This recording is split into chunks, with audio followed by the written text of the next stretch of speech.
Hello, അപ്പോൾ ഇന്നത്തെ recipe ഒരു വെറൈറ്റി ആയിട്ടുള്ള ചിക്കൻ കഞ്ഞിയാണ്. അപ്പോൾ നോക്കാം.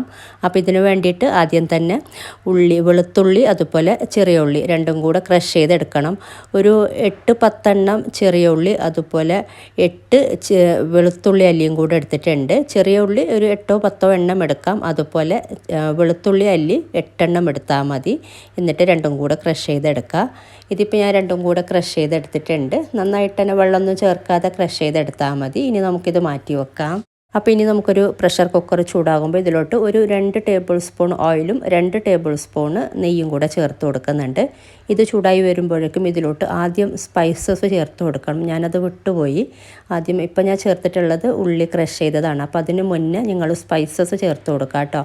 അപ്പോൾ ഇതിലോട്ട് ചേർത്ത് കൊടുക്കേണ്ടത് 2 ഏലക്ക, 4 ഗ്രാമ്പു, അതുപോലെ ഒരു ചെറിയ 1/4 ഇഞ്ച് സൈസിലുള്ള പട്ട, പിന്നെ 1 ടീസ്പൂണ് ഉലുവ.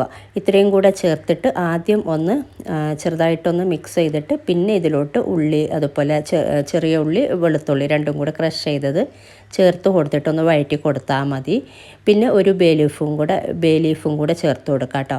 എല്ലാം കൂടെ ഇതൊന്ന് ചെറുതായിട്ടൊന്ന് വഴറ്റി കൊടുത്തിട്ട് നമുക്കിതിലോട്ട് സവാള ചേർത്ത് കൊടുക്കാം. അപ്പോൾ ഞാൻ പറഞ്ഞത് ക്ലിയർ ആയിട്ടുണ്ടാവും എന്ന് വിചാരിക്കുന്നു. എല്ലാ കാര്യങ്ങളും ചേർത്തൊന്ന് ചെറുതായിട്ടൊന്ന് വഴറ്റിയിട്ട് പിന്നെ ക്രഷ് ചെയ്ത് വെച്ച കൂട്ട് ചേർത്തിട്ട് വഴറ്റി കൊടുത്താൽ മതി. ഇനി ഇതിലോട്ട് ഒരു സവാള, അത്യാവശ്യം ഒരു മീഡിയം സൈസിലുള്ള ഒരു സവാള ചെറുതായിട്ട് അരിഞ്ഞത്, അതുപോലെ 2 പച്ചമുളക്, പിന്നെ 1 ടേബിൾ സ്പൂൺ ഇഞ്ചി വെളുത്തുള്ളി ക്രഷ് ചെയ്തത് രണ്ടും കൂടെ 1 ടേബിൾ സ്പൂൺ ചേർത്ത് കൊടുക്കുന്നുണ്ട്. എന്നിട്ട് ഇതൊന്ന് വഴറ്റി കൊടുക്കുക എല്ലാം കൂടെ. അപ്പോൾ ഇത്രയും മതി. ഇനി ഇതിലോട്ട് മല്ലിയില അരിഞ്ഞത് ഒരു 1/4 കപ്പ് മല്ലിയില അരിഞ്ഞത്, അതുപോലെ അതിനേക്കാളും കുറച്ച് കുറവായിട്ട് പുതിനയില അരിഞ്ഞതും കൂടെ ചേർത്ത് കൊടുത്തിട്ടുണ്ട്. ഇതൊന്ന് മിക്സ് ചെയ്തിട്ട് നമുക്കിതിലോട്ട് ചിക്കൻ ചേർത്ത് കൊടുക്കാം. ചെറുതായിട്ട് അരിഞ്ഞ് വെച്ചിട്ടുള്ള ചിക്കൻ ഏകദേശം 1/2 കപ്പോളം ചേർത്ത് കൊടുക്കുന്നുണ്ട്. ഈ ഒരു ചിക്കനും കൂടെ ചേർത്തിട്ട് ചെറുതായിട്ടൊന്ന് വഴറ്റി കൊടുക്കുക. അപ്പോൾ ഇത്രയും മതി. ഇനി ഇതിലോട്ട് തക്കാളി ചേർത്ത് കൊടുക്കാം. ഒരു മീഡിയം സൈസിലുള്ള തക്കാളി ചെറുതായിട്ട് അരിഞ്ഞിട്ട് ചേർത്ത് കൊടുക്കുന്നുണ്ട്. എന്നിട്ടിത് തക്കാളി ചെറുതായിട്ടൊന്ന് വെന്ത് വടയുന്ന പരുവമാകുന്ന വരെ ഒന്ന് വഴറ്റി കൊടുത്താൽ മതി. അപ്പോൾ ഇത്രയും മതി. പിന്നെ നിങ്ങൾക്ക് ഗരം മസാല പൗഡർ ഈ ഒരു സമയത്ത് ചേർത്ത് മിക്സ് ചെയ്തെടുക്കുക. ഞാൻ പിന്നീടാണ് കേട്ടോ ചേർത്ത് കൊടുക്കുന്നത്. ഇനി വേണ്ടത് ഇതിലോട്ട് 1 കപ്പ് നെയ്ച്ചോറിൻ്റെ അരിയും 1/4 കപ്പ് ചെറുപയർ പരിപ്പുമാണ് എടുത്തിട്ടുള്ളത്. രണ്ടും കൂടെ കഴുകി വെള്ളമൊക്കെ വാർന്നെടുത്ത് വെച്ചിട്ടുള്ള അരിയും ചെറുപയർ പരിപ്പുമാണ് കേട്ടോ. ഈ ഒരു അരിയും ഇതും കൂടെ പരിപ്പും കൂടെ ചേർത്തിട്ട് ചെറുതായിട്ടൊന്ന് വഴറ്റി കൊടുക്കുക. ചെറുപയർ പരിപ്പാണ്, തുവർദാളല്ല. ചെറുപയർ പരിപ്പ് നമുക്ക് വാങ്ങിക്കാൻ കിട്ടും, മൂങ് ദാൾ എന്ന് പറഞ്ഞിട്ട്. അതുപോലെ നെയ്ച്ചോറിൻ്റെ അരി എന്ന് പറയുമ്പോൾ ചെറിയ അരിയില്ലേ, നെയ്ച്ചോറൊക്കെ ഉണ്ടാക്കുന്ന ജീരകശാല, തനിമ അങ്ങനെയുള്ള അരിയാണ്. നെയ്ച്ചോറിൻ്റെ അരിയാകുമ്പോൾ കുറച്ചും കൂടെ ടേസ്റ്റ് കൂടുതലാണ്. ഇതിപ്പോൾ ഇത്രയും മതി. ചെറുതായിട്ടൊന്ന് വഴറ്റി കൊടുത്തിട്ടുണ്ട്. ഇത്രയും മതി കേട്ടോ. ഇനി ഇതിലോട്ട് നമുക്ക് വെള്ളം ചേർത്ത് കൊടുക്കാം. വേവാൻ ആവശ്യത്തിനുള്ള വെള്ളം ചേർത്ത് കൊടുക്കാം. ഏകദേശം ഇതിലൊരു പകുതി കൂടുതൽ തന്നെ ചേർത്ത് കൊടുക്കുന്നുണ്ട്. 5 കപ്പ് അല്ലെങ്കിൽ ഒരു 6-7 കപ്പ് വരെ ചേർത്ത് കൊടുക്കാം. വെള്ളം കൂടുതലുണ്ടെങ്കിൽ കുഴപ്പമില്ല കേട്ടോ. നമുക്ക് പിന്നീട് കുറച്ച് ലൂസായിട്ടുള്ള ഇത് കഞ്ഞി തന്നെയാണല്ലോ, അത്ര തിക്കായിട്ടുള്ളതല്ല. അപ്പോൾ പിന്നീട് നമ്മൾ ഇതിലോട്ട് തേങ്ങാപ്പാലും 2-ാം പാലും 1-ാം പാലൊക്കെ ചേർത്ത് കൊടുക്കുന്നുണ്ട്. ആദ്യം വെള്ളം ചേർത്തിട്ട് തന്നെ വേവിച്ചെടുക്കുക.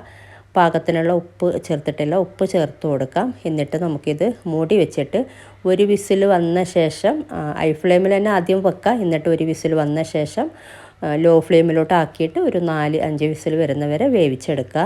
അപ്പോൾ ഇത് വേവിച്ചെടുത്തിട്ടുണ്ട്. നന്നായിട്ട് തന്നെ വെന്ത് കിട്ടിയിട്ടുണ്ട്. അപ്പോൾ ഇതുപോലെ വെന്ത് വടയുന്ന പരുവത്തിൽ തന്നെ വേവിച്ചെടുക്കണം. അപ്പോൾ നിങ്ങളുടെ പ്രഷർ കുക്കറിൻ്റെ വേവ് അനുസരിച്ച് വേവിച്ചെടുത്താൽ മതി. ചില കുക്കറിൽ ഒരു 3-4 വിസിൽ വരുമ്പോൾ തന്നെ നന്നായിട്ട് വെന്ത് കിട്ടും. അപ്പോൾ ഇതിലോട്ട് ഇനി ചേർത്ത് കൊടുത്തിട്ടുള്ളത് 2-ാം പാലാണ്. ഇതിലോട്ട് 1-ാം പാൽ നമ്മൾ ചേർത്ത് കൊടുക്കുന്നുണ്ട്, നല്ല തിക്ക് തേങ്ങാപ്പാൽ. ഇത് 2-ാം പാലാണ് ഇപ്പോൾ ചേർത്ത് കൊടുത്തിട്ടുള്ളത്. കുറച്ച് ചേർത്ത് കൊടുത്താൽ മതി. പിന്നീട് നമുക്ക് നോക്കിയിട്ട് വെള്ളം ചേർത്ത് കൊടുക്കാം. ഇനി ഇതിലോട്ട് 1 കപ്പ് നല്ല തിക്ക് തേങ്ങാപ്പാൽ ചേർത്ത് കൊടുക്കുന്നുണ്ട്. എന്നിട്ട് മിക്സ് ചെയ്ത് നോക്കിയിട്ട് നമുക്ക് വെള്ളം ചേർത്ത് കൊടുക്കാം. ഇനി ഇതിലോട്ട് കുറച്ച് മല്ലിയില അരിഞ്ഞതും അതുപോലെ ചിരകിയ തേങ്ങയും, ഒരു 3 ടേബിൾ സ്പൂണോളം ചിരകിയ തേങ്ങയും കുറച്ച് മല്ലിയില അരിഞ്ഞതും കൂടെ ചേർത്ത് കൊടുക്കുന്നുണ്ട്. എന്നിട്ട് മിക്സ് ചെയ്തിട്ട് നമുക്ക് നോക്കിയിട്ട് ഇതിലോട്ട് വെള്ളം ചേർത്ത് കൊടുക്കാം. പിന്നെ 2-ാം പാൽ കൂടുതലുണ്ടെങ്കിൽ 2-ാം പാൽ ചേർത്ത് കൊടുക്കാം കേട്ടോ. എത്രയാണ് നമ്മൾ 2-ാം പാൽ എടുക്കുന്ന അത്രയും ചേർത്ത് കൊടുക്കുക. ഇതിപ്പോൾ കുറച്ച് തിക്കായിട്ടല്ലേ ഉള്ളത്. അപ്പോൾ ഇതിലോട്ട് ഇനി കുറച്ച് വെള്ളം ചേർത്ത് കൊടുക്കുന്നുണ്ട്. എന്നിട്ട് ഉപ്പ് നോക്കിയിട്ട് ഉപ്പ് ചേർത്ത് കൊടുക്കുക. അതുപോലെ ഞാൻ ഇതിലോട്ട് ഗരം മസാല പൗഡർ നേരത്തെ ചേർത്തിട്ടില്ല അതിന്. അപ്പോൾ ഈ ഒരു സമയത്താണ് 1 ടീസ്പൂണ് ഗരം മസാല പൗഡർ ചേർത്ത് കൊടുക്കുന്നത്. നിങ്ങൾക്ക് ഈ ഒരു സമയത്ത് വേണ്ടാന്നുണ്ടെങ്കിൽ, നല്ലോണം ഈ ഒരു സ്മെല്ല് അത്ര ഇഷ്ടമല്ല എന്നുണ്ടെങ്കിൽ ആദ്യം മസാല വഴറ്റുന്ന സമയത്ത് ചേർത്ത് കൊടുത്താൽ മതി. അപ്പോൾ ഞാൻ കുറച്ച് വെള്ളവും കൂടെ ചേർത്തിട്ട് ഇത് മിക്സ് ചെയ്തിട്ട് നന്നായിട്ടൊന്ന് തിളക്കുമ്പോൾ ഫ്ലെയിം ഓഫ് ചെയ്താൽ മതി.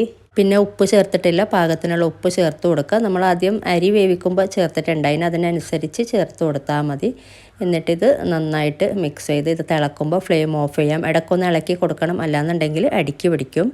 ഇതിപ്പോൾ നന്നായി തിളച്ചിട്ടുണ്ട്. അപ്പോൾ ഫ്ലെയിം ഓഫ് ചെയ്യുന്നുണ്ട്. അപ്പോൾ ഇത്രയേ ഉള്ളൂ കേട്ടോ. അപ്പോൾ നല്ല അടിപൊളിയായിട്ടുള്ള ചിക്കൻ കഞ്ഞിയാണ്. നല്ല ടേസ്റ്റ് ഉണ്ട് കഴിക്കാനായിട്ട്. ഈ ഒരു രീതിയിൽ ട്രൈ ചെയ്യാത്തവർ എന്തായാലും ട്രൈ ചെയ്ത് നോക്കുക. അപ്പോൾ ഇന്നത്തെ വീഡിയോ ഇഷ്ടമായാൽ ലൈക്ക് ചെയ്യാനും കമൻറ്റ് ചെയ്യാനും ഷെയർ ചെയ്യാനും മറക്കരുത്. അതുപോലെ നിങ്ങൾ സബ്സ്ക്രൈബ് ചെയ്യാത്തവരാണ് വീഡിയോ കാണുന്നതെങ്കിൽ സബ്സ്ക്രൈബ് ചെയ്യാനും മറക്കരുത്. അപ്പോൾ ഇതുപോലെ നല്ല റെസിപ്പിയുമായിട്ട് മറ്റൊരു വീഡിയോയിൽ കാണാം. താങ്ക്